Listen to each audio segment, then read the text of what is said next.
Olá! Vamos dar continuidade aos nossos estudos nessa nossa série sobre relacionamentos?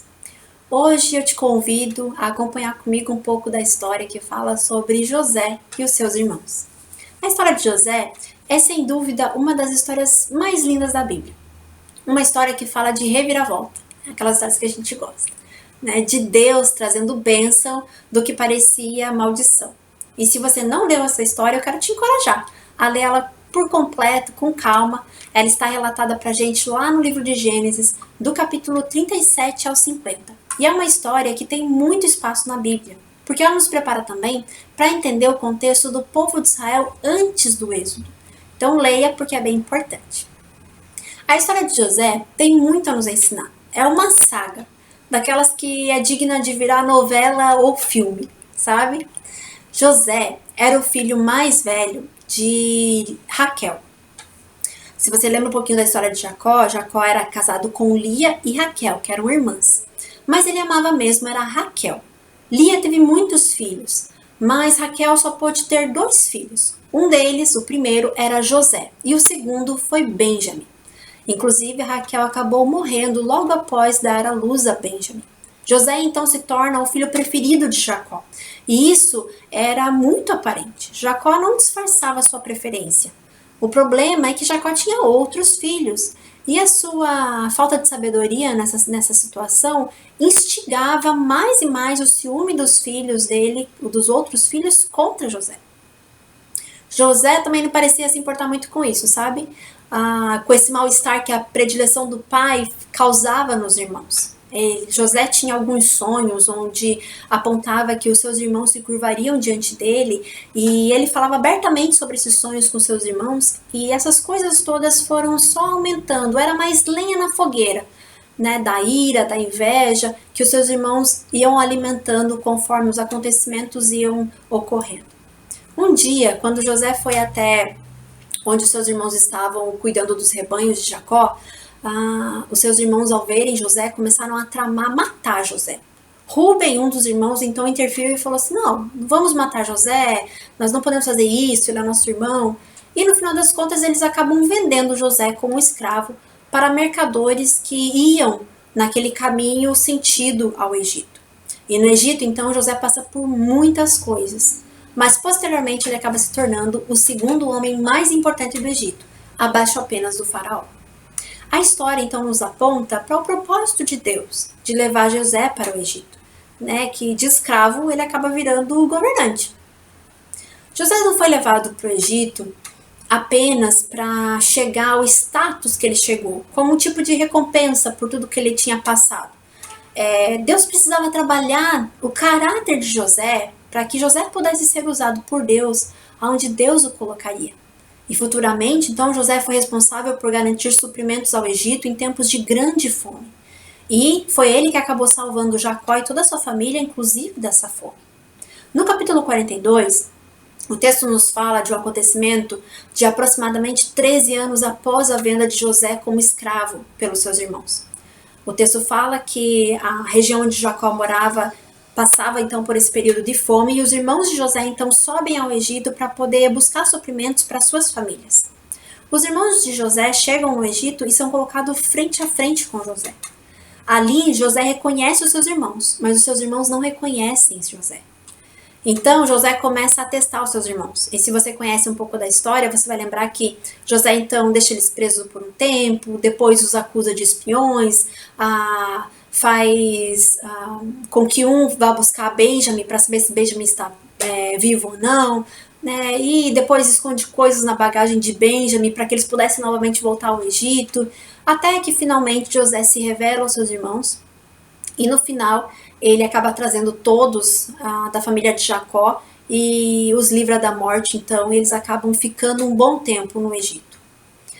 A parte mais linda dessa história, dessas que arranca lágrimas realmente dos nossos olhos, não é a ascensão de José. Não é onde José chegou apesar de tudo. É muito bonita a história de superação de José, mas não é ela que vem de encontro aos nossos relacionamentos. A parte que mais fala ao nosso coração e que tem mais a ver com os nossos relacionamentos nessa história é o que nos conta o versículo 1 e 2 do capítulo 45. Se você puder acompanhar comigo, vamos ver o que esse texto nos diz? Versículo 1 e 2 diz assim: A essa altura, José já não podia mais conter-se diante de todos os que ali estavam e gritou: Façam sair a todos daqui. Assim, ninguém mais estava presente quando José se revelou a seus irmãos. E ele se pôs a chorar tão alto que os egípcios o ouviam. E a notícia chegou ao palácio de Faraó. O que esse texto nos apresenta? Nos apresenta um grande conflito que surgiu na vida de José quando ele teve que se reencontrar com seus irmãos. No capítulo 42, logo que seus irmãos chegam no Egito, José deixa preso seus irmãos durante 3 dias. E a Bíblia nos fala que José se retira então para chorar. Eu acredito que José, quando viu seus irmãos pela primeira vez, ele teve muita raiva deles. E a primeira coisa que veio à sua mente era uma forma de puni-los por tudo que eles tinham feito contra ele. Mas então José começa a travar um conflito dentro de si mesmo. Porque afinal de contas, eles eram seus irmãos. E apesar de tudo, ele os amava. José passou por muitas coisas, mas lidar com a necessidade de perdoar os seus irmãos é algo que o texto nos mostra que fez rasgar a alma de José.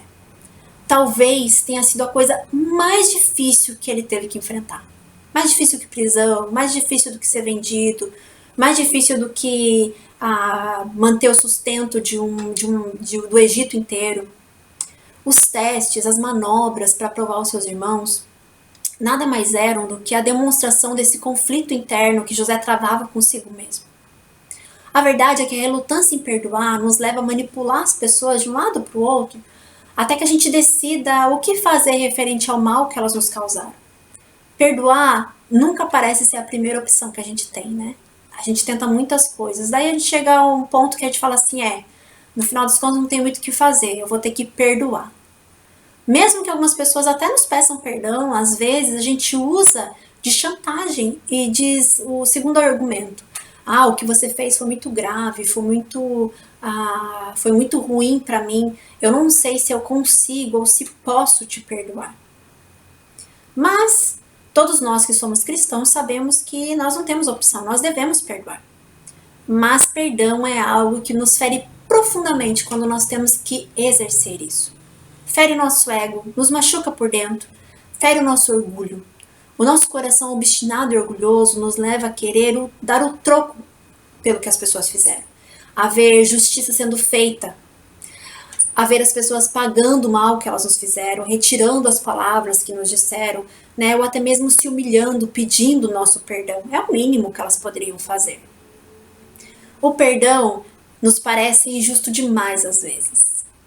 José precisava liberar perdão aos seus irmãos, mesmo que seus irmãos não tivessem pedido perdão, porque afinal de contas, eles tinham se arrependido do que tinham feito, o próprio texto nos fala isso, mas nem José sabia disso, e os próprios irmãos de José não faziam ideia que estavam lidando com o irmão que eles tinham vendido. Deus nos perdoou antes de qualquer atitude nossa de pedir perdão. Sim, nós nos arrependemos dos nossos pecados, mas o fato é que o sacrifício de Cristo foi feito por nós antes disso. E nós temos, graças a esse sacrifício, as nossas dívidas pagas através do sangue de Jesus. E vez ou outra a gente ainda se vê desobedecendo, agindo com incredulidade, colocando ídolos no nosso coração, colocando Deus em segundo lugar na nossa vida, murmuramos e fazemos coisas que a gente até faz com certa frequência e não deveríamos contra Deus. E pensando bem em quem nós somos e como nós lidamos com o perdão que nós recebemos, a gente então faz uma pergunta: quem somos nós para nos negarmos perdoar alguém? O Evangelho não dá essa opção para a gente. José, diante do conflito de perdoar os seus irmãos, ele começou a relembrar a sua história. E ele entendeu que não se tratava mais do que os seus irmãos tinham feito, se tratava do que Deus tinha feito. Nós precisamos perdoar porque não se trata de nós, se trata do que foi feito por nós. Deus enviou seu Filho por amor a nós. Isso precisa ser o suficiente para que, diante de um conflito entre liberar perdão ou não, a gente lembre do que Cristo fez por nós. O meu desejo, a minha oração, é para que a gente consiga perdoar com mais facilidade, que isso não se torne a nossa última opção. Se você tem alguém da sua família com quem você está passando um processo de falta de perdão, perdoe essa pessoa, antes mesmo dela reconhecer, porque talvez ela nem reconheça que errou. Trate do seu coração, busque cura em Deus e procure amar essa pessoa.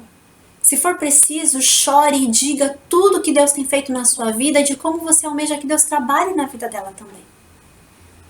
Eu quero ler mais um trechinho dessa história, também do capítulo 45, o versículo 4 a 8. Olha o que diz. Cheguem mais perto, disse José a seus irmãos. Quando eles se aproximaram, disse-lhes: Eu sou José, o seu irmão, aquele que vocês venderam ao Egito. Agora não se aflijam nem se recriminem por ter me vendido para cá, pois foi para salvar vidas que Deus me enviou adiante de vocês. Já houve 2 anos de fome na terra, e nos próximos 5 anos não haverá cultivo nem colheita. Mas Deus me enviou à frente de vocês para lhes preservar um remanescente nessa terra e para salvar-lhes a vida com grande livramento.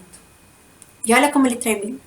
Assim, não foram vocês que me mandaram para cá, mas sim o próprio Deus. Ele me tornou ministro do faraó e me fez administrador de todo o palácio e governador de todo o Egito.